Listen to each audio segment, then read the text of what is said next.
PM Narendra Modi आज झारखंड के दौरे पर रहेंगे, जहां वे जनता को बड़ी सौगात देने वाले हैं। वे वायुसेना के विशेष विमान से सीधा देवघर एयरपोर्ट पहुंचेंगे, जहां पहले एयरपोर्ट का उद्घाटन करेंगे। एयरपोर्ट से ही पीएम देवघर एम्स के नए 250 बेड का ऑनलाइन उद्घाटन करेंगे, जिसके बाद वह सीधा बाबा बैद्यनाथ धाम मंदिर के लिए प्रस्थान करेंगे। यूपी के सीएम योगी आदित्यनाथ ने जनसंख्या नियंत्रण में साथ उसमें संतुलन बनाए रखने की भी जरूरत बताई है।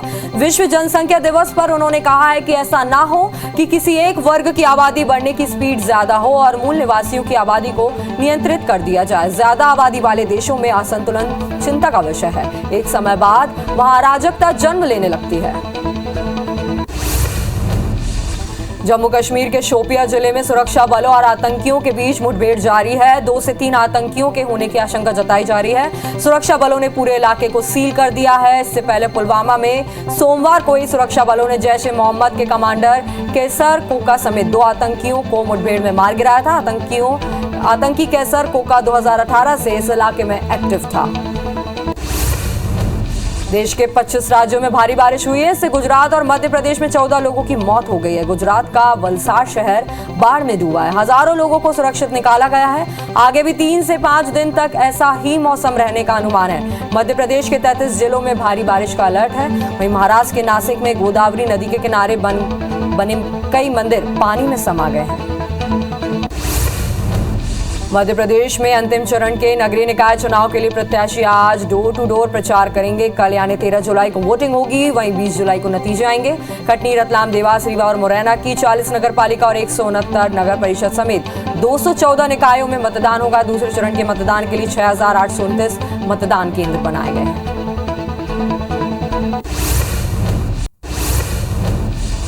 पीएम नरेंद्र मोदी आज झारखंड के दौरे पर रहेंगे, जहां वे जनता को बड़ी सौगात देने जा रहे हैं। पीएम वायुसेना के विशेष विमान से सीधा देवघर एयरपोर्ट पहुंचेंगे, जहां पहले एयरपोर्ट का उद्घाटन करेंगे। एयरपोर्ट से ही पीएम देवघर एम्स के नए 250 बेड का ऑनलाइन उद्घाटन करेंगे, जिसके बाद वे सीधा बाबा बैद्यनाथ धाम मंदिर जाएंगे।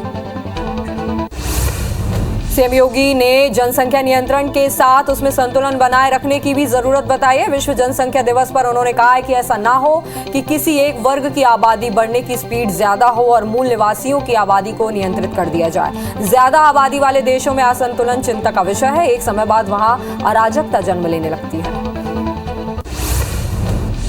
जम्मू कश्मीर के शोपिया जिले में सुरक्षा बलों और आतंकियों के बीच मुठभेड़ जारी है। 2 से 3 आतंकियों के होने की आशंका जताई जा रही है। सुरक्षा बलों ने पूरे इलाके को सील कर दिया है। इससे पहले पुलवामा में सुरक्षा बलों ने जैश ए मोहम्मद के कमांडर कैसर कोका समेत 2 आतंकियों को मुठभेड़ में मार गिराया था। आतंकी 2018 से इस इलाके में सक्रिय थे। भारत में कोरोना के मामले लगातार बढ़ रहे हैं। देश में 24 घंटे के अंदर कोरोना के 13,615 नए मामले सामने आए, जबकि 13,260 से ज्यादा लोग ठीक भी हुए हैं। वहीं कोरोना से 20 लोगों की मौत हुई है, जिसके बाद एक्टिव मरीजों की संख्या बढ़कर 1,31,000 के पार पहुंच गई है। छत्तीसगढ़ में एक बार फिर कोरोना मरीजों की संख्या में इजाफा हो रहा है। प्रदेश में एक्टिव मरीजों की संख्या 1,678 हो गई है। 24 घंटे में एक मौत भी हुई है। सबसे ज्यादा 67 मरीज दुर्ग में मिले हैं। वहीं राजनांदगांव में 33, बालोद में 17, बेमेतरा में 25, रायपुर में 62, बालोद में 13, बिलासपुर में 30, कोरबा में 17, जांजगीर में 22 और मुंगेली में 11 कोरोना मरीज मिले हैं। मध्य प्रदेश में कोरोना के मामले लगातार बढ़ रहे हैं। 24 घंटे में 131 नए कोरोना मरीजों की पुष्टि हुई है। वहीं एक मरीज की मौत भी हुई है। साथ ही 99 लोग डिस्चार्ज भी हुए हैं, जिसके बाद एक्टिव मरीजों की संख्या 835 से ज्यादा हो गई है। मध्य प्रदेश में वैक्सीनेशन का आंकड़ा 12,08,70,000 के पार पहुंच गया है। देश के 25 राज्यों में भारी बारिश हुई है। इससे गुजरात और मध्य प्रदेश में 14 लोगों की मौत भी हुई है। गुजरात का वलसाड शहर बाढ़ में डूबा है। हजारों लोगों को सुरक्षित निकाला गया है। आगे भी 3 से 5 दिन तक ऐसा ही मौसम रहने का अनुमान जताया जा रहा है। मध्य प्रदेश के 33 जिलों में भारी बारिश का अलर्ट जारी कर दिया गया है। वहीं महाराष्ट्र के नासिक में गोदावरी नदी के किनारे बने कई मंदिर पानी में समा गए हैं। छत्तीसगढ़ में अब मानसून धीरे धीरे रफ्तार पकड़ रहा है। बीते 24 घंटे में बस्तर के कई इलाकों में भारी बारिश हुई है। टोकपाल में 11 सेंटीमीटर तो बीजापुर पखांजूर में 8 सेंटीमीटर बारिश दर्ज की गई है। मौसम विभाग ने प्रदेश के 1-2 स्थानों पर भारी बारिश के साथ आकाशीय बिजली गिरने की संभावना जताई है। सुकमा जिले में बीते 3 दिनों से लगातार बारिश का कहर जारी है, जिसके कारण तेलंगाना के भद्राचलम में गोदावरी नदी खतरे के निशान से ऊपर हो गई है। शबरी नदी का जलस्तर भी बढ़ गया है। साथ ही बस्तर को हैदराबाद से जोड़ने वाली NH 38 में पानी भर गया, जिसकी वजह से 24 घंटे से आवागमन प्रभावित हुआ है। मंत्री कवासी लखमा ने अधिकारियों को अलर्ट रहने के निर्देश दिए हैं। सुकमा जिले में हो रही लगातार बारिश से जनजीवन बुरी तरह से प्रभावित हो रहा है। नदी नालों में उफान पर होने के कारण दोरनापाल जगरगुंडा मार्ग पर आवागमन पूरी तरह से बंद हो गए हैं। बुरकापाल के पास पुलिस और CRPF द्वारा बनाया गया स्थायी पुल बह गया, जिसके चलते जगरगुंडा का संपर्क जिला मुख्यालय से पूरी तरह से टूट गया। बीजापुर जिले में बीते 4 दिनों से लगातार मूसलाधार बारिश जारी है, जिसके कारण जलभराव की स्थिति पैदा हो गई। इंद्रावती नदी समेत छोटे बड़े नाले उफान पर हैं। जिला मुख्यालय से 24 गांव का संपर्क टूट गया है।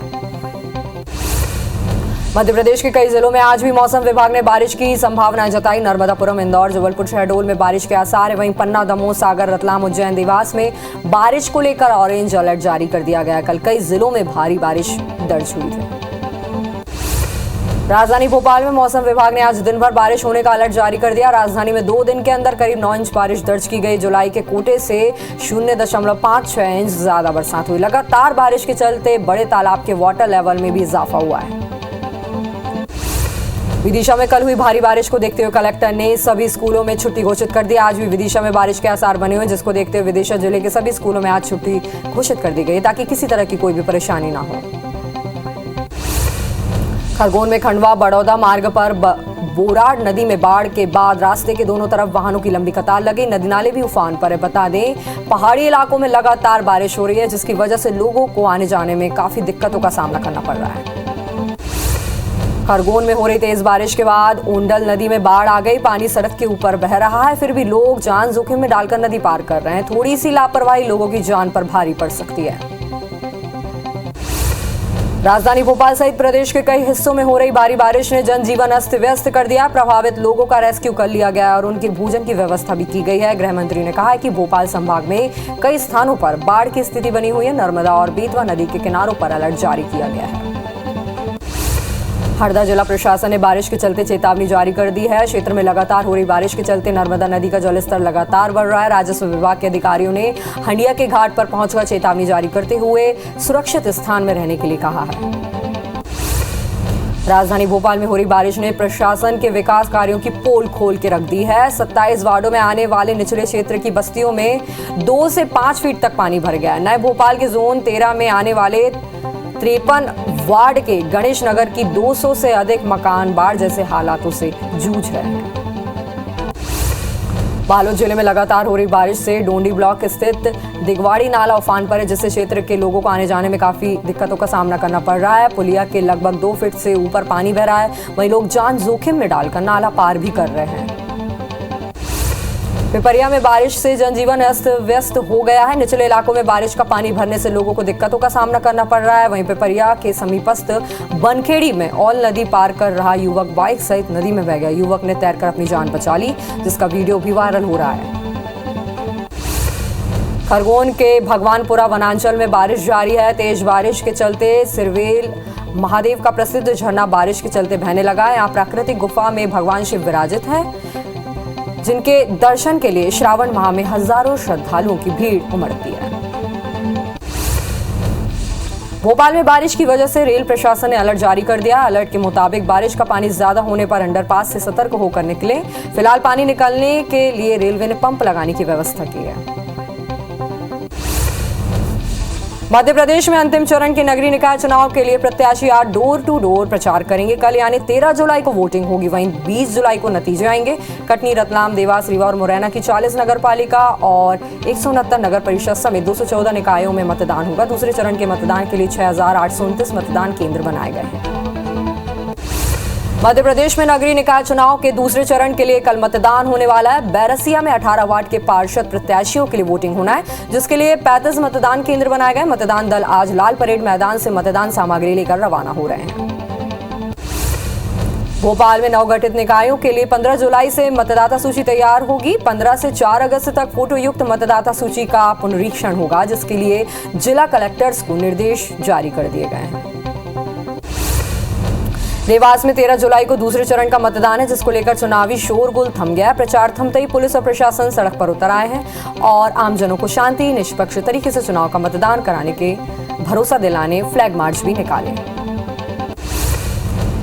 राष्ट्रपति चुनाव के लिए बीजेपी ने मध्य प्रदेश में गृह मंत्री नरोत्तम मिश्रा को चुनाव प्रभारी बनाया। वहीं चिकित्सा शिक्षा मंत्री विश्वास सारंग को सह प्रभारी बनाया गया। बता दें कि एनडीए की ओर से द्रौपदी मुर्मू को राष्ट्रपति उम्मीदवार बनाया गया है। केंद्रीय मंत्री रेणुका सिंह ने राष्ट्रपति उम्मीदवार द्रौपदी मुर्मू के पक्ष में मतदान कराने के लिए CM Bhupesh Baghel, PCC chief Mohan Markam और राज्यसभा सदस्य फूलो देवी नेताम को चिट्ठी लिखी। रेणुका सिंह ने अपने पत्र में लिखा है कि छत्तीसगढ़ के लगभग 30% जनजाति समुदाय की आबादी द्रौपदी मुर्मू के राष्ट्रपति उम्मीदवार बनने से हर्षित है। रायपुर में नेता प्रतिपक्ष धर्मलाल कौशिक ने विधायकों से अपील की है। उन्होंने राष्ट्रपति चुनाव को लेकर सभी विधायकों से द्रौपदी मुर्मू को अपना समर्थन देने की अपील की है। बता दें कि 18 जुलाई को राष्ट्रपति पद के लिए चुनाव होना है। भिलाई में बीजेपी कोर ग्रुप की बैठक हुई, जिसमें प्रदेश सह प्रभारी नितिन नवीन, प्रदेश अध्यक्ष विष्णुदेव साय, पूर्व सीएम रमन सिंह और नेता प्रतिपक्ष धर्मलाल कौशिक सहित कोर ग्रुप के सदस्य शामिल हुए। बैठक में राष्ट्रपति पद की उम्मीदवार द्रौपदी मुर्मू के छत्तीसगढ़ प्रवास को लेकर चर्चा हुई। बीजेपी के प्रदेश सह प्रभारी नितिन नवीन ने प्रेस कॉन्फ्रेंस की। उन्होंने बताया कि पदाधिकारियों की बैठक में आजादी के अमृत महोत्सव की तैयारी की समीक्षा की गई। वहीं राष्ट्रपति चुनाव के लिए एनडीए की उम्मीदवार द्रौपदी मुर्मू के लिए सीएम भूपेश बघेल से समर्थन मांगा है। छत्तीसगढ़ कांग्रेस मुख्यालय राजीव भवन में आज दोपहर 12 बजे संगठन चुनाव के लिए डीआरओ और बीआरओ की बैठक होगी, जिसमें संगठन चुनाव प्रभारी हुसैन दलवाई, सीएम भूपेश बघेल और पीसीसी चीफ मोहन मरकाम शामिल होंगे। बैठक में संगठन चुनाव के ब्लॉक और जिला स्तर पर तैयारियों को लेकर चर्चा होगी। साथ ही आने वाले दिनों में पार्टी की ओर से तय किए गए कई कार्यक्रमों को लेकर भी चर्चा की जाएगी। रायपुर में 14 जुलाई को भूपेश कैबिनेट की बैठक होगी। यह बैठक दोपहर 12 बजे मुख्यमंत्री निवास में होगी, जिसमें मछुआ नीति को मंजूरी मिलेगी। कैबिनेट बैठक के दौरान ट्रांसफर पॉलिसी पर भी चर्चा हो सकती है। वहीं कई अहम प्रस्तावों पर भी मुहर लग सकती है।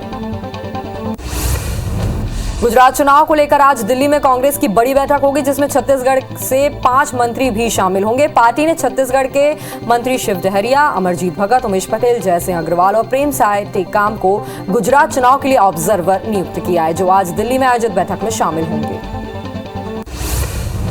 कांग्रेस राष्ट्रपति पद के उम्मीदवार यशवंत सिन्हा 14 जुलाई को भोपाल दौरे पर आएंगे, जहां वो कांग्रेस विधायक दल की बैठक में शामिल होंगे। साथ ही राष्ट्रपति पद के लिए चुनाव के लिए कांग्रेस विधायकों से चर्चा करेंगे। बलरामपुर जिले में आईबीसी 24 की खबर का एक बार फिर से बड़ा असर हुआ है। खबर दिखाए जाने के बाद संसदीय सचिव चिंतामणि महाराज ने अनाथ बच्ची से छात्रावास में मुलाकात की और उसे हर संभव मदद का आश्वासन दिया। इसके साथ ही मानवता की मिसाल पेश करने वाली महिला आरक्षक का संसदीय सचिव ने सम्मान भी किया। रायगढ़ नगर निगम में लाई गई सामान्य सभा में बीजेपी पार्षदों ने विरोध किया। बीजेपी पार्षदों का कहना है कि 7 महीने बाद सामान्य सभा बुलाने के बावजूद भी जनहित के मुद्दे एजेंडे से गायब है। भाजपा ने ओबीसी सर्वे में भी त्रुटि का हवाला देते हुए इसकी तिथि बढ़ाने की मांग की है। मुंगेली जिले के लोरमी इलाके में अघोषित बिजली कटौती की समस्या से परेशान भाजपाइयों ने एसडीएम कार्यालय के बाहर प्रदर्शन किया। इस दौरान नाराज कार्यकर्ताओं ने सरकार के खिलाफ जमकर नारेबाजी भी की। पूर्व विधायक तोखन साहू के नेतृत्व में हो रहे इस विरोध प्रदर्शन में भारी संख्या में कार्यकर्ता शामिल हुए। नगर पंचायत खरोरा में बनने वाले कृष्ण कुंज वाटिका को लेकर विरोध शुरू हो चुका है। बीजेपी कार्यकर्ताओं ने रैली निकालकर विरोध प्रदर्शन किया और ज्ञापन सौंपा। बीजेपी ने आरक्षित जमीन को छोड़ किसी अन्य स्थान पर कृष्ण कुंज योजना को स्थानांतरित करने की अपील की है। कोरबा पहुंचे रेलवे बोर्ड के चेयरमैन वीके त्रिपाठी से मिलने का समय नहीं मिलने पर रेलवे संघर्ष समिति के पदाधिकारियों ने रेल पटरी के बीच बैठकर विरोध प्रदर्शन किया। ये विरोध पूर्व मंत्री और विधायक ननकी राम कंवर की अगुवाई में किया गया। विरोध के बीच रेलवे अधिकारियों ने मुलाकात कराने भरोसा दिया, जिसके बाद मामला शांत हो पाया। सीएस अमिताभ जैन की अध्यक्षता में मंत्रालय में कार्यपालिका समिति की बैठक हुई। बैठक में राजस्व और आपदा प्रबंधन विभाग के प्रस्तावों पर चर्चा के बाद स्वीकृति दी गई, जहां विभिन्न प्राकृतिक आपदाओं से पीड़ित लोगों को आर्थिक सहायता देने पर जोर दिया गया। जबलपुर में सीएम हेल्पलाइन की शिकायतों के निराकरण में कई विभाग फिसड्डी साबित हो रहे हैं। कलेक्टर इलैयाराजा टी ने जब हेल्पलाइन की शिकायतों की समीक्षा की, तब मामले का खुलासा हुआ। कलेक्टर ने सभी विभागों को लंबित प्रकरणों के निराकरण के जल्द से जल्द निपटाने के निर्देश दिए हैं। राजिम के भरुवा मुड़ा गांव की वृद्धा को 4 महीने से राशन नहीं मिल रहा है, जिसके चलते बुजुर्ग महिला भीख मांगकर पेट पालने को मजबूर है। 4 माह पहले वृद्धा को पूरा राशन मिलता था, लेकिन अब फिंगरप्रिंट मिलान नहीं होने के कारण उन्हें सोसाइटी से राशन नहीं मिल रहा। सरपंच सचिव ने नॉमिनी का आवेदन खाद्य विभाग को भेजा है, लेकिन वहां अप्रूव नहीं हो पाया है। माध्यमिक शिक्षा मंडल की 10वीं 12वीं की पूरक परीक्षाएं खत्म हो गई, लेकिन इंदौर में नगर निगम चुनाव की वजह से मूल्यांकन कार्य शुरू होने में देरी हुई है, जिससे अब स्कूल शिक्षा विभाग की तरफ से 20 दिन के भीतर मूल्यांकन पूरा करने को कहा गया है, जिससे शिक्षकों की परेशानी बढ़ गई है। जिले में 3300 छात्रों ने पूरक की परीक्षा दी है। अब 12वीं का रिजल्ट घोषित करने पर अधिक जोर दिया जा रहा है। बालोद में नए शिक्षा सत्र की शुरुआत हो चुकी है, लेकिन जिले के वनांचल क्षेत्र में कुछ ऐसे भी स्कूल है जहां पर स्कूल में पढ़ने वाले बच्चे तो हैं, लेकिन वहां शिक्षकों की कमी बनी हुई है। इसी को लेकर भीमपुरी मिडिल और हाई स्कूल के छात्र अपने पालकों के साथ कलेक्ट्रेट पहुंचे, जहां उन्होंने कलेक्टर से मदद की गुहार लगाई। बलरामपुर जिला मुख्यालय के आधुनिक अभिलेखागार में लोग जमीन संबंधी रिकॉर्ड के लिए काफी परेशान नजर आए। महीनों तक कार्यालय के चक्कर काटने के बाद भी लोगों को जमीन का रिकॉर्ड नहीं मिल रहा है। वहीं अधिकारी खुद परेशानी की बात स्वीकार कर रहे हैं, लेकिन समस्या किस वजह से है, इसका जवाब उनके पास भी नहीं है। अंबिकापुर से दिल्ली जाने वाली ट्रेन की शुरुआत 14 जुलाई से होगी, जिसको लेकर तैयारियां जोर शोर से हो रही हैं। सरगुजा सांसद और केंद्रीय राज्य मंत्री रेणुका सिंह ने प्रेस कॉन्फ्रेंस कर कहा कि वे आज रेलवे स्टेशन का जायजा लेंगी। बता दें कि राज्य मंत्री रेणुका सिंह ने इस ऐलान से सालों बाद सरगुजा जिले और संभाग के लोगों का सपना पूरा होगा।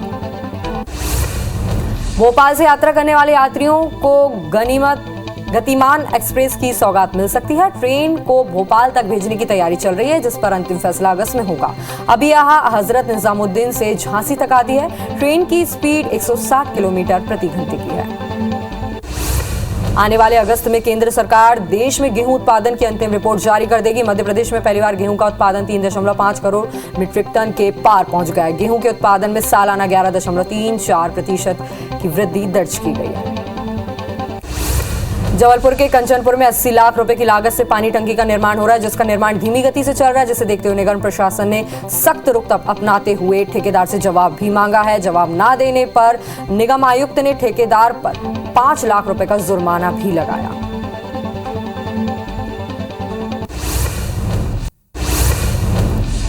राजिम के छुरा पुलिस ने 8 महीने पहले हुई हत्या मामले का खुलासा किया है। पुलिस के मुताबिक मृतक के साले ने अपने 3 दोस्तों के साथ मिलकर हत्या की वारदात को अंजाम दिया था। शराब मांगने की बात हत्या की वजह बनी। आरोपियों ने 7 नवंबर 2021 को वारदात को अंजाम दिया था। बिलासपुर के सरकुंडा थाना क्षेत्र में 2 युवकों ने एक शख्स की हत्या कर दी। बताया जा रहा है कि गर्लफ्रेंड को परेशान करने के विवाद में 2 युवकों ने मिलकर वारदात को अंजाम दिया। मामले में पुलिस ने हत्या का केस दर्ज कर दोनों आरोपियों को गिरफ्तार कर लिया। वहीं घटना में बीच बचाव करने आए एक युवक घायल हो गया है, जिसका इलाज जारी है। रायपुर के खमतराई थाना क्षेत्र में स्कूली छात्रों के बीच लड़ाई हुई, जिसमें 10वीं के छात्र की मौत हो गई। कई छात्रों ने मिलकर एक छात्र की पिटाई की, जिससे मोहन राजपूत नाम के छात्र की मौत हो गई। घायल छात्र को अंबेडकर अस्पताल लाया गया था, जहां डॉक्टरों ने उसे मृत घोषित कर दिया। जांजगीर के मुनुंद गांव से लापता बुजुर्ग बैगा की लाश बलौदा क्षेत्र के कटरा जंगल में मिली है। बदमाशों ने हत्या कर उसकी लाश को दफन कर दिया था। सिटी कोतवाली और बालोद पुलिस ने मौके पर पहुंचकर शव को बरामद कर लिया है। पुलिस ने कुछ लोगों को हिरासत में भी लिया है। बेमेतरा में पुलिस ने पत्नी की हत्या करने वाले आरोपी पति को गिरफ्तार किया। 2 माह पूर्व आरोपी सुशील साहू खाने कमाने अपनी पत्नी रानी साहू के साथ लखनऊ गया था, जहां लखनऊ में अपनी पत्नी को किसी दूसरे पुरुष के साथ संबंध बनाते देख लिया था और इस बात को लेकर विवाद होने पर आरोपी ने पत्नी की गला दबाकर हत्या कर दी थी। अंबिकापुर के गर्दनपाट इलाके में युवक की लाश मिली है। कुत्ते के काटने से युवक को रेबिस हो गया था, जिसकी वजह से उसे अस्पताल में ले जाया गया था। इसी दौरान वो एम्बुलेंस का शीशा तोड़कर फरार हो गया। रेबिस के इन्फेक्शन से मौत की आशंका जताई जा रही है। पीएम रिपोर्ट से ही मौत का खुलासा होगा। कोतवाली पुलिस मामले की जांच कर रही है। रायगढ़ में बीजेपी नेता रश्मि ने फांसी लगाकर खुदकुशी की कोशिश की। इससे पहले रश्मि गबेल ने सोशल मीडिया पर सुसाइड नोट भी वायरल किया, जिसमें पति राजकुमार वर्मा और वार्ड 25 की कांग्रेस पार्षद सपना सिद्धार्थ सहित 3 लोगों को जिम्मेदार ठहरा। हालांकि सुसाइड नोट पढ़ते ही परिजनों ने तुरंत घर पहुंचकर रश्मि को फांसी के फंदे से उतार लिया और हॉस्पिटल में भर्ती कराया। खंडवा में पति की मौत के बाद पत्नी ने भी मौत को गले लगा लिया। घटना पंधाना थाना क्षेत्र के आरूद गांव की है, जहां कुछ दिन पूर्व खेत में बिजली गिरने से पति की मौत हो गई थी, जिससे जिसके दुख में पत्नी ने फांसी के फंदे में झूलकर खुदकुशी कर ली। वहीं घटना के बाद पुलिस मामले की जांच में जुट गई है। इंदौर के तेजाजी नगर में मकान मालिक ने किराएदार छात्र के प्राइवेट पार्ट में पेट्रोल डालने की घटना सामने आई है। पीड़ित छात्र की शिकायत पर पुलिस ने मकान मालिक सहित 4 आरोपियों को गिरफ्तार कर लिया है। छात्र पढ़ाई के सिलसिले में इंदौर में रहते थे। वहीं मारपीट के विरोध में हिंदू संगठन ने डीआईजी कार्यालय पर धारा बढ़ाने को लेकर प्रदर्शन किया। जशपुर के कांसा बेल थाना क्षेत्र में नाबालिग से गैंग रेप का मामला सामने आया, जहां 4 बदमाशों ने नाबालिग लड़की को जंगल में ले जाकर रेप की घटना को अंजाम दिया। वहीं घटना के बाद गांव के दबंगों ने पीड़िता के परिजनों को केस दर्ज नहीं कराने की धमकी दी। केस दर्ज होने पर पुलिस ने 4 आरोपियों को गिरफ्तार कर लिया। वहीं पीड़िता अस्पताल में जिंदगी और मौत से जूझ रही है। जशपुर जिले में पुलिस ने 3 अलग अलग थानों में रेप के 4 मामले दर्ज किए हैं। पूरे मामले में 7 आरोपियों को हिरासत में लिया है। दरिंदों ने 4 नाबालिग लड़कियों को अपना शिकार बनाया, जिसमें 2 लड़कियों की हालत गंभीर है। हालत को देखते हुए पुलिस ने दोनों पीड़िता को अस्पताल में भर्ती कराया है।